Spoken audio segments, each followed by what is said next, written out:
आज मैं आप लोगों के लिए एक नया टॉपिक व्याकरण से लाया हूँ जिसका नाम समास है। यह मैट्रिक परीक्षा में लगभग 5 से 6 नंबर का पूछा जाता है। यह एक ही कम से कम 5-6 मिनट के वीडियो में आपका यह फाइनल हो जाएगा और आपका 5 से 10 नंबर आ जाएगा। इसलिए आप इस वीडियो को स्किप नहीं करिएगा, जिससे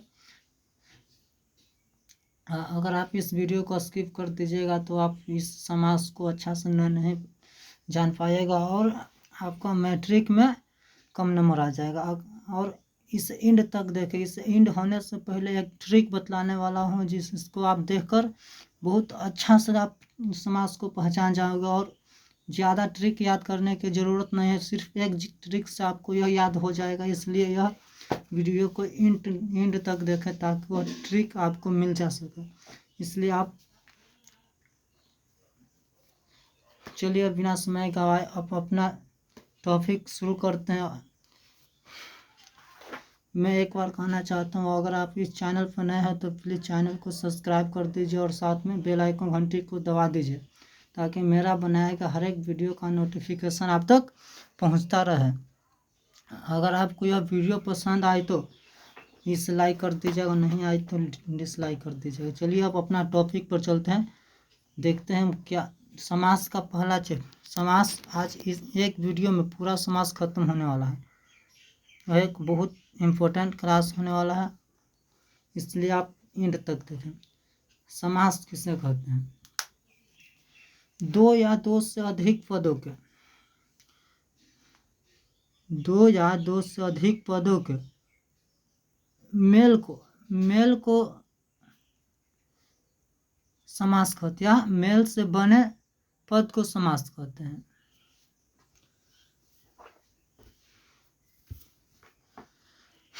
लिखा गया है दो या दो से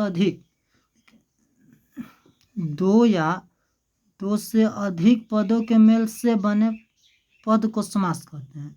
जैसे कि राम और लक्ष्मण हो गया तो यहाँ राम लक्ष्मण, यहाँ और हट गया, राम लक्ष्मण सिर्फ हो जाएगा। लाल है जो टोपी, यानी कि दूसरा एग्जाम्पल है लाल है जो टोपी या लाल टोपी, इसका भी है जो हट गया, सिर्फ लाल टोपी लिखा गया। समास का मुख्य विशेषता क्या होता है? समास का मुख्य विशेषता क्या होता है? चलिए जानते हैं। समास का मुख्य विशेषता होता है समास में कई पदों का मेल होता है, माने कि इसमें कई पद मेल खा जाता है। जैसे कि हम एग्जाम्पल में बतलाएं, लाल है जो टोपी, जैसे कि लाल है जो टोपी, इसमें कई पद हैं, सबको मिलाकर एक बन गया सिर्फ लाल टोपी। और यहाँ देखिए एग्जाम्पल में राम और लक्ष्मण, यहाँ 3 गो पद है और यहाँ सिर्फ 2 गो पद राम लक्ष्मण, इसलिए समास में कई पदों का मेल होता है। और इसमें देखते हैं कई पद मिलकर एक पद बन जाता है। जैसे कि अभी वीडियो में देखा आगे वाला में कि एग्जाम्पल में कि 3 पद था तो 2 पद बन गया, 4 पद था फिर भी 2 पद बन गया, इसलिए कई पद मिलकर एक पद बन जाते हैं।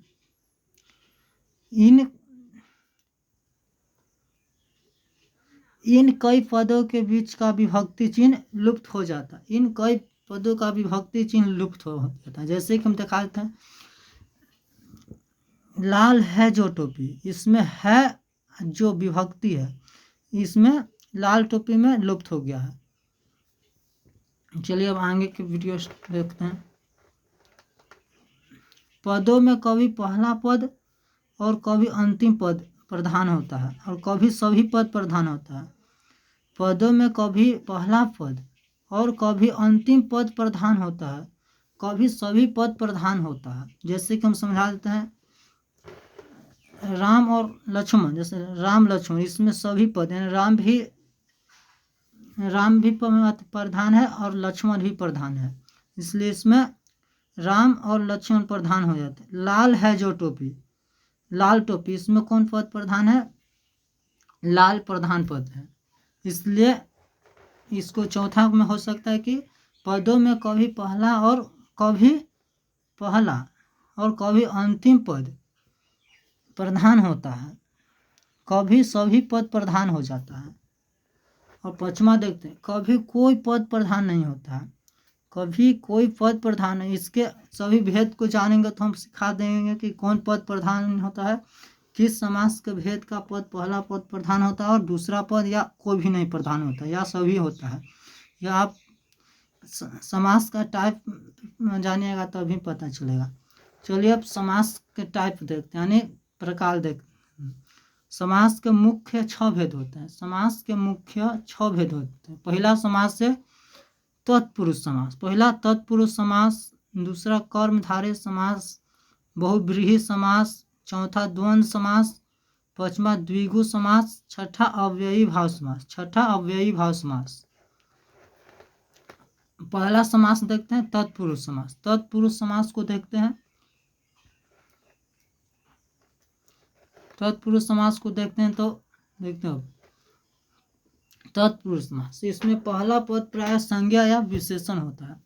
इसमें पहला पद प्राय संज्ञा या विशेषण होता है। संज्ञा या विशेषण होता है। ये आप जानते होंगे कि संज्ञा किसे कहते हैं और विशेषण किसे कहते हैं। अगर आप नहीं जानते तो प्लीज़ दूसरे वीडियो को देखकर आप जान लीजिएगा। इसलिए संज्ञा किसे कहते हैं और विशेषण किसे कहते हैं। जो संज्ञा की विशेषता बतलाती है उसे विशेषण कहते हैं। और संज्ञा किसी व्यक्ति, स्थान, वस्तु के नाम को ही संज्ञा कह देते हैं।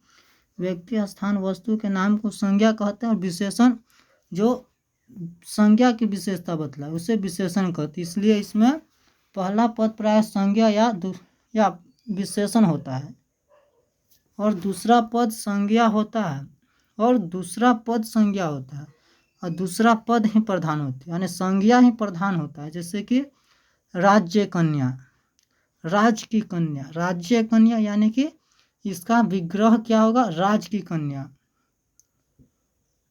और जलमय मग्न, जलमग्न, दूसरा एग्जाम्पल ले लिए हैं जलमग्न, तो जल में मग्न, इसका विग्रह हो जाएगा जल में मग्न। वातपीत, वातपीत का विग्रह क्या होगा, वात से पित्त, वातपीत।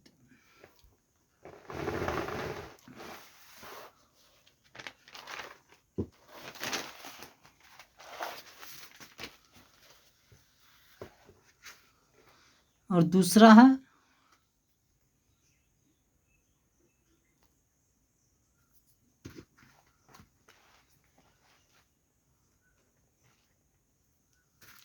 दूसरा समास।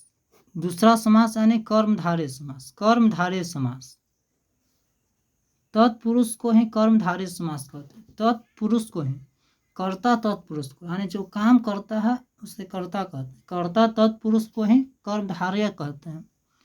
कर्ता तत्पुरुष को ही कर्मधारय कहते हैं। कर्ता अर्थात प्रथम विभक्ति के पूर्व और उत्तर पद विशेषण विशेष्य रूप में हो सकता है, यानी हो सकता है। देखिए फिर से, कर्ता तत्पुरुष को ही कर्मधारय कहते हैं। कर्ता अर्थात प्रथम विभक्ति के पूर्व और उत्तर पद विशेषण विशेष्य रूप में हो सकते हैं। अतः यह विशेषण विशेष्य पद का समास होता है। अतः यह विशेषण विशेष्य पद का समास होता है, पदों का समास होता है। जैसे पहला एग्जाम्पल है लाल। लाल एक विशेषण है जो संज्ञा की विशेषता बतलाते हैं। जैसे बोलते हैं लाल टोपी, माने कि टोपी संज्ञा और लाल विशेषण, इसलिए लाल टोपी। यहाँ दिया गया लाल मिर्च, लाल यानी विशेषण है और मिर्च विशेष्य, माने इसको बारे में बतलाया गया, इसीलिए यह विशेष्य भी हो सकता है या संज्ञा भी हो सकती है। इस लाल मिर्च को मिलाकर लाल मिर्च हो गया। चंद्रमुख, चंद्र उपमान है, उपमान, और मुख उपमेय है, इस दोनों को मिलाकर चंद्रमुखी हो जाएगा। तीसरा देखते हैं बहुव्रीहि समास। तीसरा बहुव्रीहि समास है। बहुव्रीहि, इसमें कोई पद प्रधान नहीं होता है, इसमें कोई पद प्रधान नहीं होता है। इसका समस्त पद किसी अन्य पर विशेषण होता है। इसका समस्त पद किसी अन्य पद पर विशेषित या आश्रित होता है। अर्थात इस समस्त पद से किसी अन्य शब्द का बोध होता है, किसी अन्य चीज का बोध होता है। जैसे हम उदाहरण में देख लेते हैं, दशानंद यह पद प्रधान नहीं होता। इसका मतलब कि दशानंद के माने क्या होता है? दशानंद के माने रावण होता है। और दूसरा एग्जाम्पल है त्रिलोचन का मतलब क्या होता है? शिव होता है। त्रिलोचन का मतलब शिव। त्रिलोचन पद प्रधान नहीं होगा, बल्कि यह शिव पद है जो प्रधान होगा। और यहाँ देखते हैं लंबोदर किसे कहते हैं? लंबोदर प्रधान नहीं होगा। लंबोदर किसे कहते हैं? गणेश जी को। लंबोदर विष्णु जी को नहीं कहते हैं, गणेश जी को। यहाँ गणेश लिखा जाएगा, यहाँ गलती लिखा गया था, यहाँ गणेश हो जाएगा। अब अगला जो देखते हैं, चौथा भेद देखते हैं, द्वंद्व समास। द्वंद्व, इसका नामे से पता चल रहा है द्वंद्व, इसके सभी पद प्रधान होते हैं, यानी कि द्वंद्व समास के सभी पद प्रधान होते हैं। और कहेगा कि किसका पद एक भी प्रधान नहीं होता, मानो वो किसका पद प्रधान नहीं होता है, वह हो जाएगा बहुब्रीहि। ऑब्जेक्टिव में पूछ सकता है। और यह भी पूछ सकता है कि किस समास का कोई पद प्रधान नहीं होता है, वो हो जाएगा बहुब्रीहि। और पूछ देगा कि किसका पद सभी प्रधान होता है, इसलिए इसके सभी पद प्रधान होते हैं। और योजक अव्यय का लुप्त हो जाता है। योजक अव्यय माने और रहेगा तो लुप्त हो जाएगा। योजक अव्यय लुप्त हो जाता है, इसके सभी पद प्रधान होता है और योजक अव्यय को लुप्त हो जाता है। जैसे हाथ पाँव, ये हो जाएगा हाथ और पाँव, तो ये मिलाकर हाथ पाँव को अगर विग्रह तोड़ेंगे तो इसका हाथ पाँव हो जाएगा। हाथ और पाँव। माता और पिता को मिलाकर माता पितृ हो जाएगा, या माता पिता, गलती पर सॉरी। माता और पिता को मिलाकर माता पिता सिर्फ होगा। दाल रोटी को मिलाकर दाल रोटी सिर्फ होगा। वो बीच में एरो का चिन्ह यानी कि स्पेच दे देते हैं।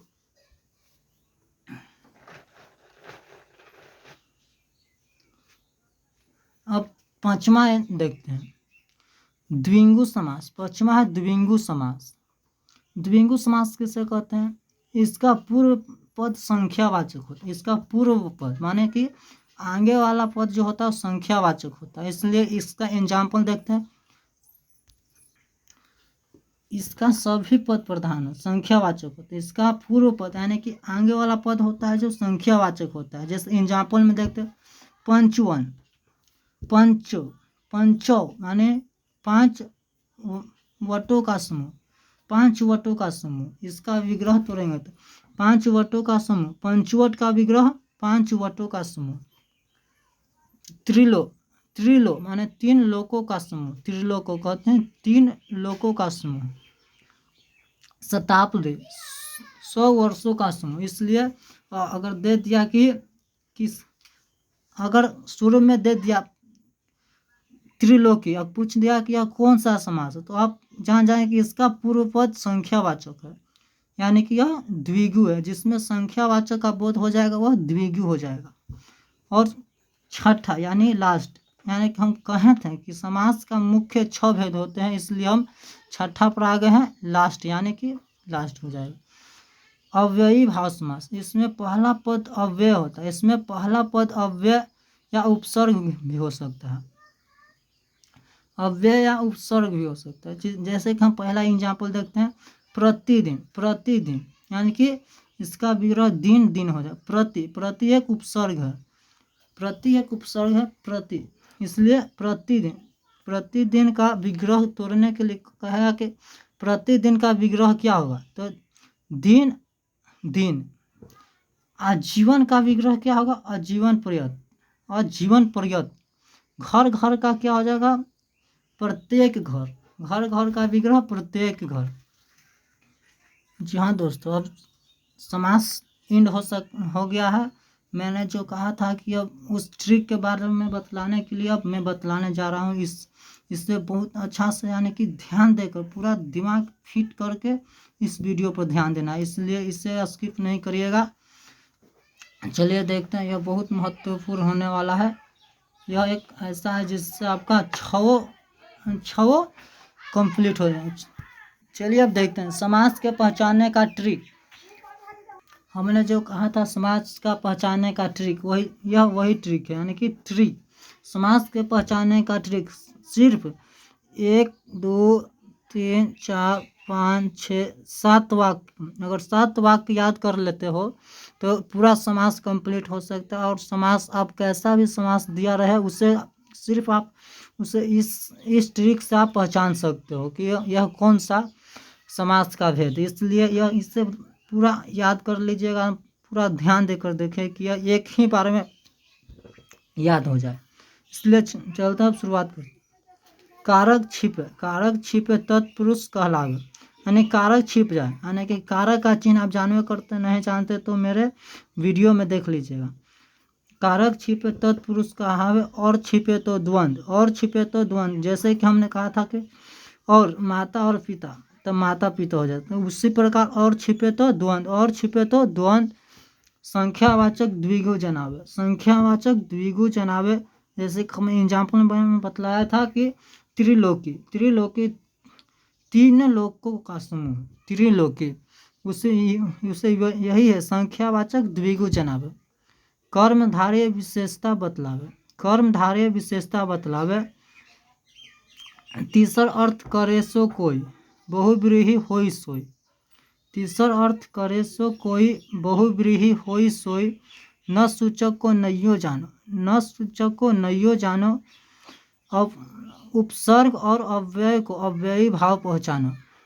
उपसर्ग और अव्यय को अव्ययी भाव पहचानो। अब यहाँ से यह वीडियो एंड हो गया। इसलिए अगर आपको यह वीडियो पसंद आया होगा तो प्लीज़ वीडियो को लाइक कर दें, और अगर आप इस चैनल पर नए हैं तो प्लीज़ वीडियो को सब्सक्राइब कर दीजिए और साथ में बेल आइकन बटन को दबा दीजिए ताकि मेरा बनाया गया हर एक वीडियो का नोटिफिकेशन आप तक पहुंचे और आप मेरे वीडियो को देख सकें। यह एक VVI क्वेश्चन है जो लगभग 5 नंबर को पूछ दिया जाता है, इसलिए आप इससे एक बार देखने से याद ना हो तो बार बार देखें ताकि इससे आप याद कर सकते हैं।